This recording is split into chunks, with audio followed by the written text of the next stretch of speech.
ओम शांति। आपका शाश्वत यौगिक खेती स्टॉल में स्वागत है। ये यौगिक खेती क्यों जरूरी है? क्योंकि आज के समय में जो हम भोजन ले रहे हैं उस भोजन में सारा का सारा जहर है। इसके कारण सारी कुछ बीमारियां हो रही है। इतनी सारी बीमारियों का कारण ये जो हम भोजन ले रहे हैं उसका कारण है। तो वो भोजन कैसे स्वस्थ मजबूत बनाया जाए, इसके लिए ये यौगिक खेती है, जिसमें हम परमात्मा की याद से अपनी फसल को शक्तिशाली बनाते हैं। हम अपने धरती को भी शक्तिशाली बनाते हैं, अपने बीज को भी शक्तिशाली बनाते हैं, जिससे हमें अच्छी फसल मिलती है, जिसके द्वारा हमारा स्वास्थ्य भी अच्छा होता है। जो अन्न पैदा होता है वो अन्न भी इतना शक्तिशाली होता है, जिसके कारण ये सारे रोग वगैरह जो भी है वो नष्ट होते जाते हैं। कि हम जैसे भौतिक में हैं तो सूर्य द्वारा हमें ऊर्जा मिलती है, हवा द्वारा ऊर्जा मिलती है, पानी द्वारा भी ऊर्जा मिलती है। तो वो ऊर्जा हमारे शरीर के लिए, हमारे स्वास्थ्य के लिए ज़रूरी है। ऐसे ही हमारे जो आध्यात्मिक मानव है उनके लिए ज़रूरी है परमात्मा ऊर्जा। तो परमात्मा से ऊर्जा कैसे ली जाए, जिसके द्वारा हमारा मन शुद्ध होता जाए और हमारे मन के अंदर पॉजिटिव वातावरण बनता जाए। जो ऊर्जा हमारे पास आती है वो ऊर्जा हम फिर हमारे पास से हम प्रकृति को दे सकते हैं, और प्रकृति तो ऊर्जा देते हैं तो प्रकृति भी उसका संस्कार परिवर्तन होता है, और उस संस्कार परिवर्तन से अच्छा मन बनता है। और संस्कार परिवर्तन होने के कारण हमारे अंदर दैवी गुण आते जाते हैं, और गुण आते हैं तो हम जो कहते हैं कि मनुष्य से देवता बनते हैं। तो ऐसे ही संस्कार परिवर्तन से संसार परिवर्तन होता है, और संसार परिवर्तन होने से इस कलयुग से फिर तरह पर सतयुग आ सकता है। इसमें बताया है कि हम भूमि उपचार करते हैं। जैसे आज भूमि सारी बंजर होती जा रही है, क्योंकि रासायनिक खाद के कारण भूमि में से जो कष्ट था वो सारा का सारा खींच लिया गया है, तो बंजर हो गई है। तो उसकी ऊर्जा शक्ति कैसे बढ़ाई जाए, इसके लिए हम जीवामृत बनाते हैं, जिसके द्वारा हम अपने गाय के गोबर, गौमूत्र, ऐसे अपने कंपोस्ट खातर वगैरह जैसे है उसके द्वारा हम एक खाद बनाते हैं। उस खाद के द्वारा ये धरती फिर से ऊर्जा शक्ति बढ़ती जाती है। फसल वगैरह जो होता है उसमें उत्पादन बढ़ता जाता है और शक्तिशाली बनता जाता है।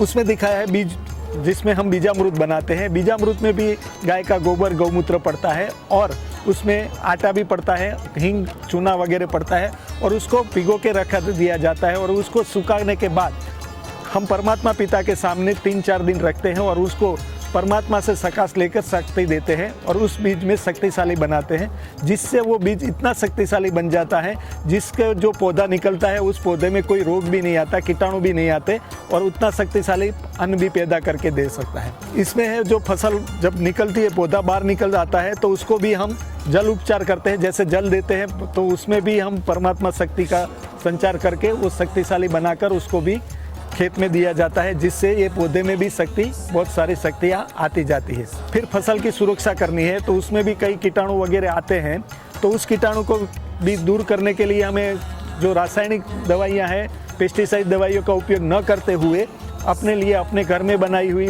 दवाई बनानी है, जिसमें हम नीम का अर्क बनाते हैं, शतपर्णी का अर्क बनाते हैं, जो हमारे खेत में है और हमारे गांव में है, हमारे घर में है, उसी चीज़ से हम दवाई बनाते हैं जो प्राकृतिक है।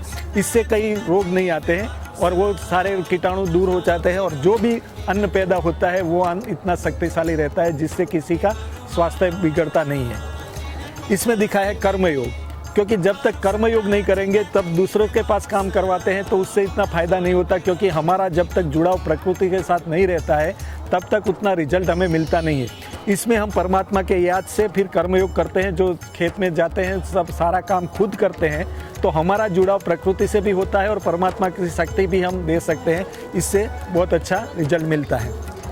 इसमें जब फसल लेने की बारी आती है तो उसमें भी हम सारा का सारा परमात्मा को भी शुक्रिया अदा करते हैं, धरती को भी शुक्रिया अदा करते हैं, सबको जो भी प्रकृति है उसका हम शुक्रिया अदा करने के बाद उसकी कटाई करते हैं, उसे क्षमा भी मांगते हैं और उनका धन्यवाद भी करके करते हैं।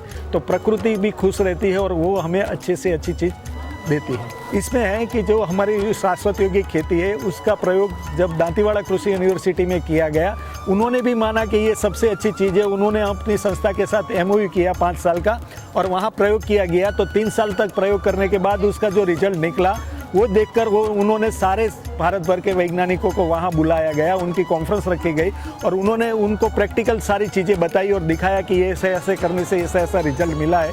तो सबको ऐसा लगा कि नहीं, ये तो बहुत अच्छी चीज़ है, सारे वैज्ञानिकों ने इसको माना। तो उसके बाद कई यूनिवर्सिटी ने अपनी संस्था के साथ जुड़कर ये सारी खेती अपनाई। तो उसमें भी दिखाया है कि विदाउट मेडिटेशन और मेडिटेशन वाला दोनों में फर्क दिखता है। ये छोटा है, उसमें ताकत भी नहीं है, और ये बड़ा हो रहा है मेडिटेशन के कारण। दोनों को एक तरह का ही दिया गया, लेकिन मेडिटेशन किया गया, उसमें मेडिटेशन नहीं किया गया था, तो उसका रिजल्ट भी सामने दिख रहा है। इसमें भी दोनों ऐसा है, ये मेडिटेशन वाला है, ये मेडिटेशन विदाउट मेडिटेशन है, तो उसमें भी आपको फ़र्क दिखाई दे रहा है कि कैसे हो रहा है। ऐसे ही अपने गोविंद वल्लभ पंत कृषि यूनिवर्सिटी है जो उत्तराखंड में है, वहाँ पर भी ये सुनीता पांडे डॉक्टर है, उन्होंने ये इसका प्रयोग किया था, तो उसको रिजल्ट दिखा। तो दोनों में रिजल्ट दिख रहा है कि उसमें कितना ग्रोथ है और उसमें कितना ग्रोथ है। तो ये ग्रोथ वैज्ञानिकों ने भी माना कि इससे जो रिजल्ट है वो सबसे ज़्यादा है, और इससे अच्छी खेती हो ही नहीं सकती। इसमें भी है जो डॉक्टर सुभाष गिल है, उन्होंने भी सारा कुछ करनाल में किया है और उसका रिजल्ट भी उन्होंने दिखाया है। तो सारा का सारा रिजल्ट इसमें दिख रहा है। ये अपने कई किसान हैं जिन्होंने शुरुआत की थी खेती में, उनका रिजल्ट दिखा है कि कैसे कितना फ़ायदा हुआ है। उसमें रासायनिक जो खेती की थी उसमें 1000 रुपया उसका खर्च हुआ था, जैविक में था 1500 रुपया मिला, और नीचे जो रासायनिक कीटनाशक का खर्च उसको 1000 रुपया हुआ, तो माना उसको कुछ भी नहीं मिला। यहाँ सिर्फ 100 रुपया खर्च हुआ और 1500 रुपया की आमदनी हुई, तो माना 1400 रुपया उसको मिलता है एक एकड़ के। ये सोयाबीन का था तो 10 से 12 क्विंटल था, लेकिन उसका वेट था जो, उसमें कोई ताकत नहीं थी, और इसमें 12 से 14 क्विंटल मिला है, तो उसमें भी ज़्यादा सब कुछ मिलता गया है। भोलानाथ चौगुले, उनके खेत में भी यही हुआ है कि यहाँ 1000 रुपया हुआ तो दोनों एक समान हो गया। यहाँ 1400 150 रुपया हुआ, ये 8 से 10 क्विंटल मगफली हुई और उसमें 10 से 11 क्विंटल हो गए। तो ये सब कुछ अपने हिसाब से रिजल्ट मिलता रहा। मक्का में भी ये 2 क्विंटल हुआ, ये 2.5 क्विंटल हुआ। इसमें भी नीचे भी ये दिखाया है कि रासायनिक में 15,000 का हुआ, उसमें 1000 रुपया खर्च हुआ, 50 से 55 क्विंटल हुआ। इसमें 8000 रुपया का मिला, लेकिन 200 रुपया खर्च हुआ और 60 से 65 क्विंटल गन्ने मिले।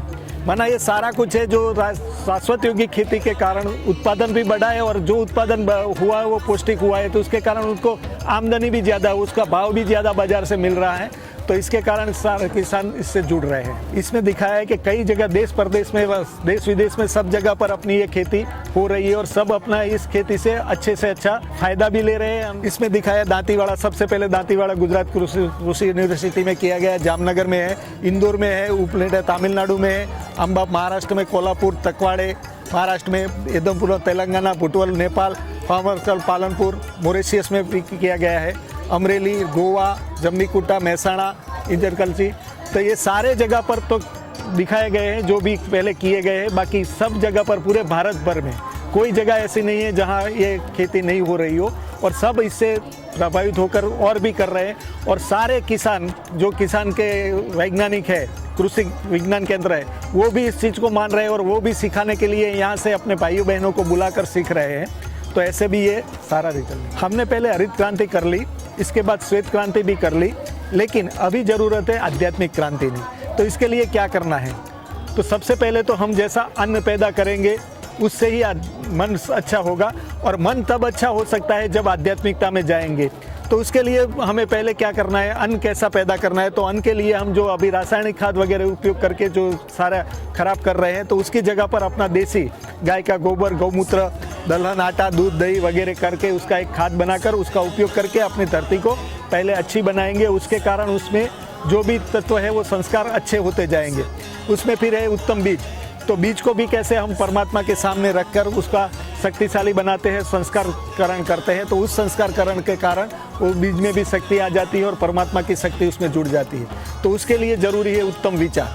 तो उत्तम विचार में शुभ भावना, शुभ कामना और शुभ भावना रखनी जरूरी है, शुभ चिंतक करना भी जरूरी है। तभी इसमें दिखाया है कि जय किसान जय विज्ञान तो हमने कर लिया, और उसका फायदा भी लिया और नुकसान भी देख रहे हैं। लेकिन अभी क्या जरूरी है? सबसे जरूरी है जय ईमान, सद्व्यवहार। क्योंकि आज कहीं भी दिखाई नहीं देता सद्व्यवहार, जय ईमान दिखाई नहीं देता। तो सबसे जरूरी है जय ईमान, और जय ईमान तब होगा जब आध्यात्मिक क्रांति आएगी। और आध्यात्मिक क्रांति कब आएगी? जब भगवान से जुड़ेंगे, जब हम राजयोग का अभ्यास करेंगे, तब ये हो सकता है। तब आध्यात्मिक क्रांति आएगी, और आध्यात्मिक क्रांति आएगी तो पूरा परिवर्तन होगा। जैसे वृक्ष से, बीज से वृक्ष उत्पन्न होता है, वैसे ही हमारे शुद्ध और शक्तिशाली संकल्पों से प्रभामंडल निर्मित होता है। जैसा हम संकल्प करते हैं वैसा वायुमंडल बनता है। हम खुद भी प्रैक्टिकल भी देखते हैं, हमारे लौकिक सेवा परिवार के साथ हमारा जो भी संबंध होता है उसमें भी हमें दिखाई देता है कि हमारी जितनी आत्मीयता होती है, जैसी भावना होती है, वैसे हमारे रिश्ते, अपनेपन का रिश्ता भी जुड़ता है। इसमें भी दिखाया है कि वृत्ति, दृष्टि और स्थिति जितनी शुद्ध होगी उतना हम विश्व सेवा के लिए निमित्त बन सकते हैं। शुद्ध विचारों से हमारा भावनात्मक संबंधों से मनुष्य और पेड़ पौधों के बीच भी एक रिश्ता बन जाता है और उस रिश्ते के कारण वो प्रकृति भी हमें बहुत अच्छा साथ देती है। अगर हम प्रकृति से जुड़ते नहीं हैं तो प्रकृति भी हमारे से रूठती जाती है। और आज हम देख रहे हैं कि प्रकृति से हमारा जुड़ाव कम होने के कारण प्रकृति जिस समय जो चीज़ चाहिए वो न देते हुए जिस समय नहीं चाहिए उस समय देकर पूरा का पूरा हमें नुकसान करती रहती है। तो प्रकृति से साथ जितना जुड़ते जाएंगे, जितना हमारा भावनात्मक जुड़ाव होगा, उतनी प्रकृति भी हमें अच्छे से अच्छा साथ देती है। और इस वैज्ञानिक रीति से भी ये सिद्ध हुआ है कि कई जगह पर जो प्रकृति प्रेमी होते हैं तो उनको प्रकृति अपने हिसाब से संभाल लेती है, कुछ भी ऊपर नीचे होते हुए भी वो खुद संभाल लेती है। कई जगह पर ऐसा हुआ है कि जहाँ बाढ़ आई है तो भी खेती की हुई है और खेती में बाढ़ में आसपास वाले सारे खेत में से सब नष्ट हो जाता है, लेकिन जहाँ भावनात्मक जुड़ाव है, जैसे परमात्मा से जुड़ाव है, प्रकृति से जुड़ाव है, तो वो अपने आप सुरक्षित रहता है और अच्छी से अच्छी फसल पैदा करके दिया हुआ है। ऐसा कई सारे उदाहरण भी है। जैसी हमारी वृत्ति होती है उस प्रकार प्रकृति भी काम करती है। तो हमारे दूषित विचारों के कारण, दूषित मनोवृत्ति के कारण ये पर्यावरण पूरा प्रदूषण होता जा रहा है और हो गया है। हम सब जानते हैं कि आज प्रदूषण कितना बढ़ गया है और प्रदूषण को शुद्ध करने के लिए वैज्ञानिक अपने हिसाब से करते हैं, सरकार अपने हिसाब से सब कुछ करती है, लेकिन जब तक मन के अंदर से अपना दूषित मन शुद्ध नहीं होगा तब तक कुछ भी नहीं हो सकता। इसलिए ज़रूरी है कि हम खुद प्रकृति के साथ जुड़े और अपने परमात्मा शक्ति से उस प्रकृति को भी शुद्ध बनाए, तब जाकर हम ठीक हो सकते हैं। और हमारा जो पुराना चक्र था उस चक्र की ओर जाना होगा। जैसे बीज बोते हैं, खाद डालते हैं तो सारा कुछ मिलता है, उसके हिसाब से हमारा अन्न पैदा होता है, सारे पशु पक्षी उसके पर चलते हैं।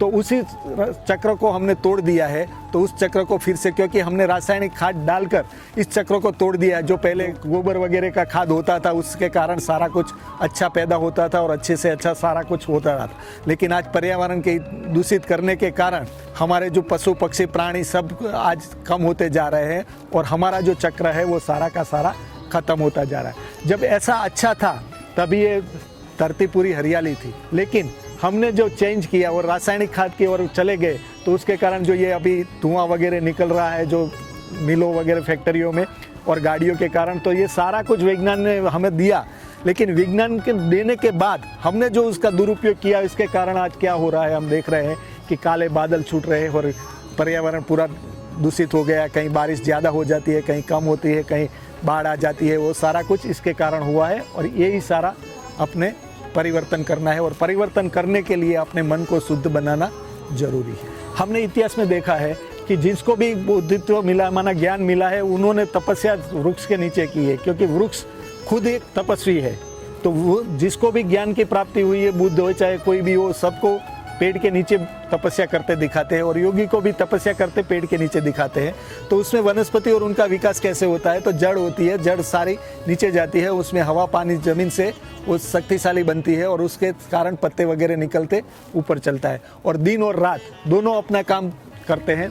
दिन में वो सूर्य से शक्ति लेता है, रात को वो कार्बन डाइऑक्साइड लेता है और ऑक्सीजन देता है, तो वो भी हमारे लिए ज़रूरी है, लेकिन हमने उसको भी खराब कर दिया है। तो उसमें दिखाया है कि जैसे राजयोग और योगी जीवन में क्या फ़र्क है। राजयोग से हमें योगी जीवन मिलता है तो उसमें हमारी पवित्र वृत्ति, पवित्र दृष्टि और पवित्र शक्ति मिलती है। तो इसके कारण हमारा जो मानसिक स्थिति है वो शुद्ध से शुद्ध होती जाती है और शक्तिशाली बनती जाती है। इसमें भी दिखा है कि जो योगी होता है वो कल्प वृक्ष की जड़ में बैठा हुआ दिखाते हैं। उनके संकल्पों की लहर सारे विश्व में फैलती है, क्योंकि कल्प वृक्ष है पूरे विश्व का है, तो उसके कारण ज्ञान, गुण और शक्ति प्राप्त होती है, जिसके बीज है परमपिता परमात्मा, और उस बीज से हमें सारी शक्ति मिलती है और उसके कारण हमारी स्थिति शक्तिशाली बनती है और बल देती है। हमारी जो विरासत थी, हमें जो दी गई थी, उस विरासत को हमने खो दिया है। कैसे खो दिया है?